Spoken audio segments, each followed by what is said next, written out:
this week's Rush, the weekly rushes, and I'm now about to rush my way through this very rushy coffee.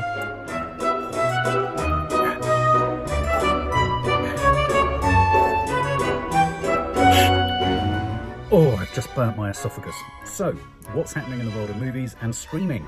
The first story I've got is Daniel Radcliffe. We all know Danny Boy, Harry Potter and all that kind of stuff. Got cultish kind of bones now with his portrayal of Swiss Army Man and other kind of crackpot films. What's that film where he had guns sort of nailed into his fingers? So Daniel Radcliffe, Harry Potter star, is to star in a new film based on Al Yankovic. Now, if you don't know who Al Yankovic is, or Weird Al, do you remember in the 80s or 90s or whatever it was, a sort of pastiche musician who would take the piss out of classics? So, for example, he did, rather than Beat It, Michael Jackson's Beat It, he did Eat It, and I think it was him eating a burger and stuff like that. I remember that vividly. And then, like a Virgin, obviously Madonna's song, he did Like a Surgeon. Well, Daniel Radcliffe is going to star as Weird Al Yankovic, in a biopic of the strange Grammy Award-winning satirist and caricaturist, if you like. He's such a legend, apparently. He's even got a star on the Hollywood Walk of Fame. Apparently he had all sorts of celebrity relationships. He's into all sorts of strange kind of weird shit and just odd. Famously depraved, they say. So he's involved in producing it. So it might be a bit hagiographic. It might be, i.e., blowing a bit of smoke up his touche, but maybe that's something he likes, who knows. Joss Whedon, the director who picked up the reins on Justice League, he was also the director of one of the Avengers films. Joss Whedon has finally responded to many claims. It's been in the press for a long time now that there was a culture of bullying and hostility and disrespect on the film set of Justice League. A couple of the cast have talked very publicly about this. Ray Fisher, who played Cyborg, he talked about how Joss Whedon used language that was particularly offensive to the black community. And Gal Gadot also talked about how he was disrespectful to her, even claiming that he threatened to sort of terminate her career if she didn't do what he said. Well, in a series of interviews elsewhere, Joss Whedon has talked about this fact, and for the first time has commented on it in a sort of indirect fashion. He describes Ray Fisher, the actor who plays Cyborg, as we're talking about a malevolent force. We're talking about a bad actor in both senses. So his defense is that he found Ray Fisher to be a bad actor and that there's sour grapes there of some form. In his description or defense of what happened between him and Gal Gadot, it's even more intriguing. He said, "English is not her first language, and I tend to be annoyingly flowery in my speech." She's Israeli. He said that he joked about a scene she wanted to cut, noting that she'd have to tie his body to a train track to cut it. And he then goes on to say that then I was told that I had somehow said something about her dead body and tying her to the railroad track. So he's claiming that some kind of humour there was lost in translation. I don't think this has particularly helped his cause. They're curious defences. What's your take on the Joss Whedon bullying, intimidation sense of things on the film set? We discussed this on the Popcorn Junkies Instagram account earlier this week. It's the tragic death of Gaspard Ulliel, who died while skiing, aged just 37. He was best known perhaps for his starring role in Saint Laurent. He played the Saint Laurent himself. He also played a young Hannibal Lecter in the 2007 film Hannibal Rising. But he's also soon to be seen, we reacted to the trailer this week, he's soon to be seen in the new Marvel series Moon Knight, which will add a certain amount of poignancy and sadness to the launch of that new series, which looks really, really promising, actually. He did win the Best Actor Caesar, which is the French version of the Oscar, for his part in It's Only the End of the World. It kind of brings back memories of, I forget the name of the actor, but do you remember the chap who was in Star Trek very young, and he was tragically, and he was in the green room, he tragically died because his car fell back on him in his drive in LA. It's that sort of and also there's sort of reminiscences there of the skiing tragedy of Natasha Richardson. It's a dangerous thing, skiing. This is an odd one. A film studio in space. What do you think of that? Tom Cruise has been connected with possibly the first film that's going to be filmed in space, Mission Impossible. It's literally going to be a Mission Impossible. But a company called Space Entertainment Enterprise, they've unveiled plans for a production studio up in space. They're somehow going to attach it to the International Space Station. And they're even claiming that they're going to be able to have a sports arena up there too. I mean, I think this is very ambitious. So the idea is that this will become a sort of $2 trillion global entertainment industry that will be orbiting around the planet and will essentially be like a soundstage in space. They're claiming that this could happen by 2024. There's something about this that feels very, very kind of at odds with reality. But there are real ambitions to film in space. Jamie Dornan is tipped to become the next James Bond. Obviously, he's soon to be seen in Belfast. We'll be talking about that as one of the films of the week to possibly go and see. The odds on him perhaps being the next James Bond have shortened to 8-1. The leading contender is still Regé-Jean Page from Bridgerton. But Dornan has, after The Tourist and Belfast, his profile's gone back up. He's managed to put 50 Shades of Grey behind him, though for many people that's one of the reasons they like him. But in the list too, other favourites are Tom Hardy at 7-2, James Norton at 5-1, Richard Madden at 7-1, and Jamie Bell at 10-1, whereas Jamie Dornan is at 8-1. Who would your preference be? We've asked this a lot on Instagram, but who would you prefer? Who would you like to see taking on the Bond character? Albeit without any spoilers being given here, that's kind of a tough ask, isn't it, if you watch the end of No Time to Die? Other practical news, the new Batman film is going to be hitting our screens in March. Very exciting. Saw the trailer for it on the big screen today, and it's arresting. I'm getting Joker vibes, but I'm getting a bit more mainstream stuff as well, which is kind of exciting. But anyway, they've announced and they've hit a new record for the duration of the new Batman film, The Batman. And it's coming in at a cracking 2 hours and 55 minutes.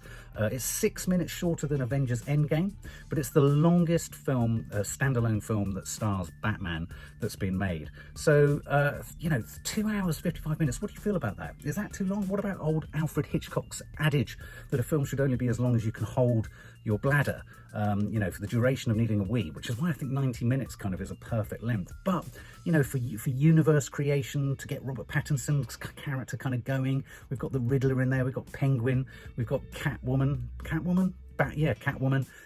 to get all those characters kind of really sort of embedded in this new manifestation of Gotham City. I'm kind of, part of me is drawn to that. And I think one of the reasons a lot of these films are erring on the longer side of things is because they're having to compete with streaming. And the joy of streaming, I mean, I'm even finding this with the Book of Boba Fett. I was a bit cautious of it to begin with. It was a bit flat, but I'm kind of like, no, you know what? I feel like spending an hour with Boba Fett and not a lot happening. This is an opportunity for characters to really, actors to really indulge in character, for story arcs to have some complexity to them. So I don't necessarily think it's a bad thing that films are getting longer, but I do think it's directly related to the amount of streaming content and brilliant streaming content that there is out there. Julia Garner, the actress who won the Emmy from Ozark, brilliant actress. She was also in The Assistant, which was really a film about an office assistant working in the office of a character like Harvey Weinstein. She was great in that. It was a very understated performance. She's playing a character called Anna Delvey, who was a trickster. She was a trickster. She tricked most of New York's high social elite into believing she was one thing. She was convicted of larceny, and she basically was a con artist, a massive con artist. But in order to research her role, Julia Garner decided to go and visit Anna Delvey herself at the penitentiary correctional facility, Albion Correctional Facility in Buffalo, New York State. Why did Julia Garner want to go and see her? She wanted to see her to see if she had any remorse. She wanted to hear her voice. I guess, for research, if you're researching your part, you want to know what makes the original person, the woman, tick. And at least she wasn't a serial killer. Julia Garner said she was extremely charming. She's very gentle, but then her voice got less soft-spoken when she wanted something. Apparently, Anna Delvey asked to hear Julia Garner's version of her accent, and Julia Garner said it was very strange as she was sort of parroting back to her own voice, and Julia Garner says it got very meta. The show that she's starring in is called Inventing Anna, and she also said she wanted to see if she showed or had any remorse about what she did. But according to Julia Garner, Delvey replied simply to this as to whether she has any remorse about what she did. She said, "I don't really have that much time to think. Instead, I'm occupied with tailoring lessons and lessons in the stupid culinary arts." So that's a story there about actors taking their research very seriously, especially in a week where Jeremy Strong of Succession has come in for a bit of stick for being a bit too method. We posted about this also on the Instagram account. Brian Cox has voiced his concern, saying that he worries that this could lead to sort of a dangerous crossover between, Jeremy Strong's real personality and the character in question. When is it good to method? I mean, someone commented under our Instagram post something quite interesting, saying, isn't the skill of an actor not to completely inhabit, but to be able to enter a character and exit the character unscathed? Isn't that part of the art? Some other actors would disagree. actually, Stephen Graham, who's currently in Boiling Point, he's talked a lot about the way in which him methoding, if you like, when he was at college, caused a huge stress for him, gave him all sorts of mental health issues that he still seeks to shake to this day. I mean, becoming someone else completely must be a really confusing and distressing thing. So again, Julia Garner strikes me as one of those kind of character actors that really likes to do her research. We've talked a lot about live action Disney films. Are you pro them? Are you anti them? There was Cruella, there's The Lion King, there's Dumbo, there's Aladdin. Some have worked, some have been more successful than others. There's the big question, should they be made? I do think sometimes when people say they shouldn't be made, it's coming from a place of sort of stick in the mud nostalgia, perhaps. Now, obviously there's a cynical reason for this, because Disney wants to exploit their intellectual property for more gain, for a new audience, to have a new nostalgia, which begs the question. Once we've had the animated version, then we have the live action version, do you think in another 20 to 25 years Disney will start making animated versions of the live action versions? And then the whole sort of cycle starts again, and then it'll be live action again. Anyway, so what's the next live action movie on the slate at Disney? It is Everybody Wants to Be a Cat, because the cat's the only cat who knows where it's at. And then there's that bit with the little cat that goes, a rinky dinky dinky. Okay, the Aristocats. Apparently, it's the rumour mill is that it's going to be like the Lady and the Tramp live action that was on Disney+. It's being directed by Mr. Gluck, who was the man responsible for directing Peter Rabbit 2, The Runaway. And if I think about the Peter Rabbit films, I have to say, I mean, I'm not a secret Peter Rabbit movie fan here. I thought the kind of animation in Peter Rabbit was particularly successful. I really liked it and I really bought into it. So I think if they can carry over some of that sort of CGI and that technology over to the Aristocats, it could be quite fun. They have to keep the original songs though, don't they? They surely have to keep the original songs. Netflix this week did their quarterly statement. They missed their subscriber target but of course their share price has been decimated. Everyone's now saying, is it the end of Netflix? As it's had its moment in the sun? Netflix are very sanguine about this. They're kind of like, oh yeah, calm down, it's fine, it's all part of the journey. In announcing their quarterly results, financial results, Ted Sarandos, the head of Netflix, has said the Squid Game universe has just begun. This is interesting. I think this tells you that there may be a little bit of worry and concern in the higher offices of Netflix, because he said that essentially Squid Game is coming back, but it hasn't actually been confirmed with the producers yet. They're keen for it to happen, but I wonder whether the Squid Game producers are looking for maybe, I don't know, someone with deeper pockets. But does anyone have deeper pockets than Netflix? Maybe Apple, I don't know. And the final story of the day, which has only kind of just come through today, and this is less that it's being made, but this is what they call a film package. This is a project that's being touted around. They're looking for studios to pick it up. Studios will be offering amounts of money. They'll be bundling together talent. They'll be bundling together directors and actors and all this kind of stuff. So Adam McKay, who obviously has had success with Don't Look Up, jury's out from us on that. I know a lot of people loved it. I liked it to begin with, but maybe we should do a review about that and share our thoughts on it. Adam McKay is producing alongside Billy Ray. Billy Ray was the guy behind the Showtime miniseries The Comey Rule. Between them, I think Billy Ray's directing. The plan is for Billy Ray to direct this. They're doing a feature film called J6, based on the January the 6th assault on Capitol Hill. Which, if you think about it, I mean, it's a film waiting to happen, isn't it? I mean, I think this would be a fabulous project. Billy Ray, the director of the potential project, says the goal is to do a ground-level view of a momentous day.